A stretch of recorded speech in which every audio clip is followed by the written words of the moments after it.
Hi everyone, আসসালামু আলাইকুম। সবাই কেমন আছেন? আশা করি সবাই ভালো আছেন। চলে আসলাম একটা নতুন ভিডিও নিয়ে আপনাদের মাঝে, আমার খামারের ভিডিও। তো ভিডিওটা যদি ভালো লাগে অবশ্যই লাইক, শেয়ার, কমেন্ট করবেন। তাহলে আমি ভিডিও করতে আর কি একটু আনন্দ পাবো এবং করতে ইচ্ছা হবে।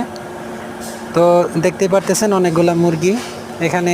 প্রথমত এতগুলা মুরগি ছিল না, আমি 20 থেকে 25টা মুরগি দিয়ে শুরু করেছিলাম।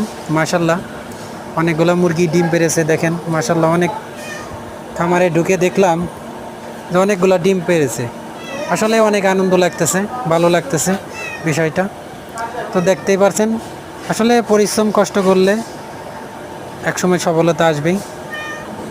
খামারে অনেকগুলা মুরগি হয়ে গেছে এবং এই ডিম থেকে মুরগির বাচ্চা হবে কিছু, ওগুলাও দেয়া গেছে বাচ্চায় রূপান্তর করবো, ডিম বিক্রি করব না।